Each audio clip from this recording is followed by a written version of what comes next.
I'm Dwight Giles Jr. I'm a professor of higher education administration at UMass Boston, and I also work as a senior associate for the New England Resource Center for Higher Education. And what that translates, my day job is that I work with doctoral students who are working higher ed administrators who are getting a doctorate in higher education. The background is I'm interested in institutional change, and so one of the interesting and exciting things on the horizon in higher ed the last 6 years has been the Carnegie classification, the voluntary classification for community engagement. And so I was asked to speak about the context of engaged scholarship based on the Carnegie classification. And at NERCHE, I'll just say NERCHE instead of New England Resource Center for Higher Ed, NERCHE's been managing that classification, and my colleague John Saltmarsh and I have been doing research on the data from the applications from 2006, 2008, 2010. So what I was trying to do is to see what we know about the extent to which engaged scholarship by faculty is rewarded and valued on Carnegie community engaged classified campuses. Carnegie refers, of course, to the Carnegie Foundation for the Advancement of Teaching, and they're the ones that give the classifications of all higher education institutions based on what they do, but this is a voluntary classification. First of all, it's created conversations like this, and as I said earlier today, these conversations weren't happening 10 years ago in higher ed. I certainly didn't hear them, except maybe amongst a few people. And also, you know, we now have close to 300 colleges and universities in the United States who have this voluntary classification. So that means they've had to think about community engagement and get recognized for it. And and we're seeing some changes. And what I talked about, we're seeing more institutions are thinking, as difficult as it was, as some of the other speakers said this morning, some of the battles around promotion and tenure, because that's really the heart of academic culture. But it's changing. Slowly in some places, more quickly in others. But I think that's, there's the prestige of the Carnegie Foundation. And so to have them, a lot of us use the term lever for change. And I think that's happening. Maybe not fast enough, maybe not widespread enough, but it's happening. One of the challenges of looking at the Carnegie data is its self-report data. So one of the findings one of the questions was, does your institution reward faculty who do community engaged scholarship through promotion and tenure? And so when of the applicants who answered that positively in 2006, our next step was to actually go look at the guidelines on their website. And that's not to say people didn't tell the truth, but their perceptions of what the guidelines said were different than what they said. Now, how it goes in practice, we didn't study that.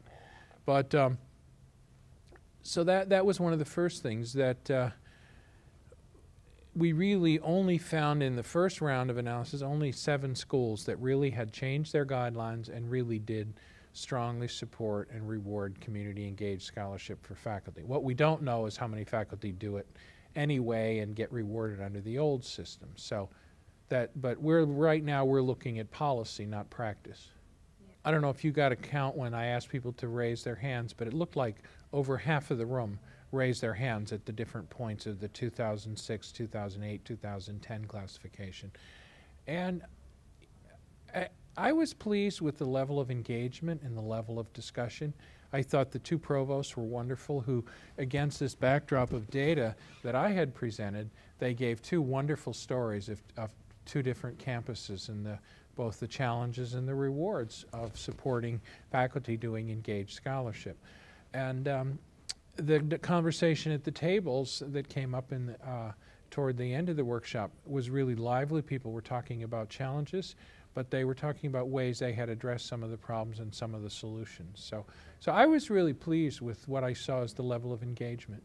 They're not finalized yet, but as far as we know, there'll be some new questions in 2015 for those schools that were classified in 2006 and 2008 will need to reapply, although it'll be application light of some kind. The language that's being used now is an abbreviated application, but documenting changes and progress they've made since they received the classification in the earlier years. But there'll be more questions about diversity and how that affects engagement. And we talked this morning about all the, the kind of current buzzword in higher ed, the silos, but how in 2015 people will be asked for the class to get the classification to connect the dots, if you will, or hook up the silos. So how does student diversity relate to faculty scholarship? How does diversity on the campus relate to community engagement? So connecting all those parts that people have answered but aren't necessarily connected. And there will be probably a more rigorous look at faculty reward systems. And the questions particularly, not only do you reward this, but where does it count? Because a lot of campuses said, oh, sure, we reward it, but it goes in service. And you know, kind of traditional academic culture is service is at the bottom of the three areas of faculty work, and sometimes way below scholarship, teaching, and then service. So I think that's been a shift, and I think that'll be a change in the way the applications are, the questions are asked, and I think probably we'll see an increase in campuses that really are thinking hard about, what do we reward, and what does it mean to do this work in the context of teaching and learning and not just some side activity such as service. Well, I think some of the toughest questions came in the session that I was in this afternoon, and people were trying to figure out, how do I gather the data? If you look at this framework, it really is a massive undertaking for data gathering. And campuses, a lot of campuses have most of the data, but it's here. It's in institutional research. It's in student affairs. It's in human resources. Believe it or not, it's in study abroad on some campuses. So I think that was the challenge of how to do this easily, because that was one of the lessons that people learned, is how difficult it is to answer the assessment questions. And then how time-consuming it is to gather the data, and then where to find it. And there's no stock answer. It's different there are some places you normally would look, but there's no stock answer for every campus. I did engage work with undergraduates for over 20 years, mostly community-based research, a number of community kinds of projects. I have done some service learning projects with my doctoral courses, and most recently working with another campus to have my students do a case study assessment of the community-based learning office. So that's probably second order community engagement, but it was the community-based learning office at another college. I've always been interested in community.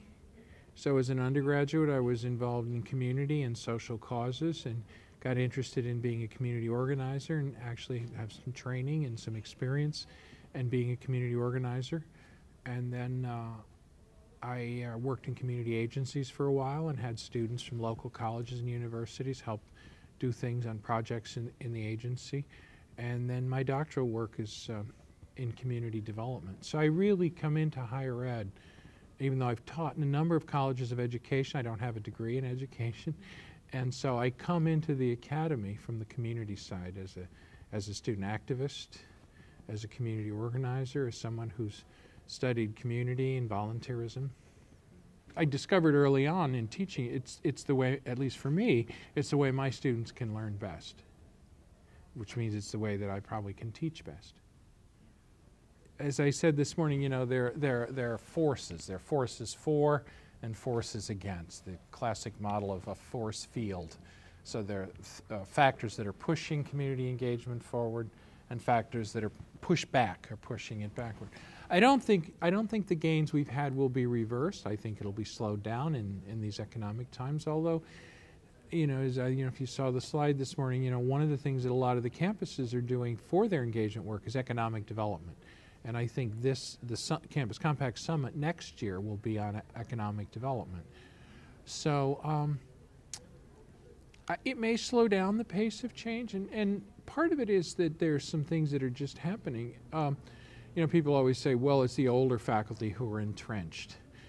And so, they really will retire sooner rather than later, even with the stock market in disarray and their pensions not what they'd hoped. But we focused a lot of the discussion on promotion and tenure, but around 50% of the faculty in this country now are not on tenure track lines. So we need to look at, the adjuncts, many of them who do this without the kinds of even support that tenure track faculty have. I don't know how fast it'll go and how long it will take, and it may take another generation of faculty, but when we look at who does this work now, it's the newer faculty who are coming into the academy. I don't mean new in terms of age, but it's women, it's younger faculty, and it's also faculty of color, and they're new to the academy in the last 20 or 30 years, by and large. So, I think that bodes well. It ties back to diversity, because this is not just an abstract idea. Ways of knowing and doing and what people value are connected to human beings and their life experiences. So I'm quite optimistic, really. Actually, I once made a distinction in some work I was doing that I'm not optimistic, but I'm hopeful. Optimism is kind of in the short run, in the middle of the battle, you're not so sure. A hope is that big, long-term picture, as Tim Eatman was talking last night in his presentation. I think a lot of people in the academy value things only if there's research, which I guess that's why I'm here. But there is really an emerging body of literature that helps people understand what is engaged scholarship, how do you assess it, what is its value and what does it look like, and no, it's not scary different from the things that we've traditionally valued over the last century or so as scholarship. And that's part of what I think is hopeful about it. And I'm not arguing to throw out basic scholarship, but it's an inclusion. In my lifetime, I've seen the history of social movements as being inclusion. There are people in the academy who weren't there. I went through undergraduate school. I did not have one woman faculty member. And in my graduate program, I had one faculty member of color in my master's program. So, so I think, we could look at the civil rights movement, gay and lesbian rights movement, women's movement, any number of movements.